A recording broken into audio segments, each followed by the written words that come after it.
Hey everyone, this is John Girardi from The John Girardi Show, giving you a preview of what we're going to be talking about tonight on the show. Tonight, a couple of things. First, it looks like Trump is not going to be able to pull this out. I'm not putting his chances at 0%, but I'm not putting them at 51% either, as legal challenges are still out there, and it looks like some states are going to have to be recounted. Nevertheless, I'd rather be in Joe Biden's shoes than Trump's shoes.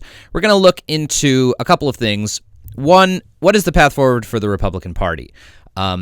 We are going to try to look at the positives and the negatives of the Trump experience, the doctrinal pluses of having a party that's more concerned for middle-class voters, more concerned for jobs, more concerned for real wage increases for the middle class. And there are a lot of candidates who maybe can represent that well, including Marco Rubio, maybe even DJ TJ. I don't know. I'm a little tired of dynastic politics in America, but maybe Trump Jr. is enough Trump without some of Trump's weaknesses. There were weaknesses to the Trump experience, particularly his penchant for, which is sort of afflicting him right now, actually, with these court challenges. What he says, often for things that he cares about the most, actually hurt him in court. As much as he's a straight shooter, and that's part of what people like about him. And again, he's won at least one more presidential election than I have. But what he says can often bite him in the butt when it comes to court challenges to his policies or various positions. So we look to that. I take a firm little rant against Nikki Haley as basically the representative of the dead consensus, and anyone but her is basically my viewpoint for the 2024 Republican primary.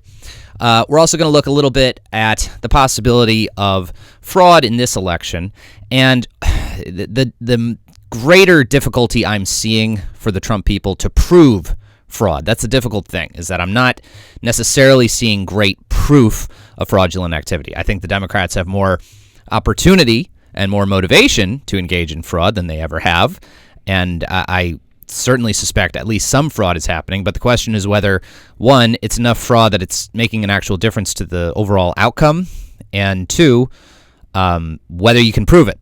All right, it doesn't matter if, they could be committing fraud all we want. If we can't prove it in court, it doesn't do us any good. So I think the president should really aggressively exercise all of the options available to him. But, as I said, I'd rather be in Joe Biden's shoes than the president's right now. We'll close out the show by talking a bit about Prop 16. Prop 16 was defeated in California, and this was the affirmative action proposition to legalize affirmative action in a number of contexts throughout the state, both in terms of admissions to universities and government contracts and hiring. Its defeat it won't, but it should cause a lot of liberals around the country. Its defeat in a super liberal state like California, and a huge defeat, like 56 to 44 or something like that, should cause a lot of liberals around the country to think, hey, maybe minority voters aren't as crazy about affirmative action as we think. Maybe we shouldn't have slammed Clarence Thomas his whole career as an Uncle Tom because he doesn't support affirmative action. It seems like a lot of minorities in California were not exactly thrilled, and they only gave anemic support to Proposition 16. So, with all that being said, that's going to be the show tonight.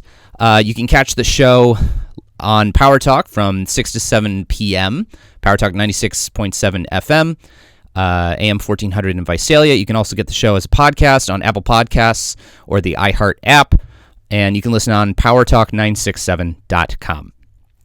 That's going to do it for me. We'll see you later.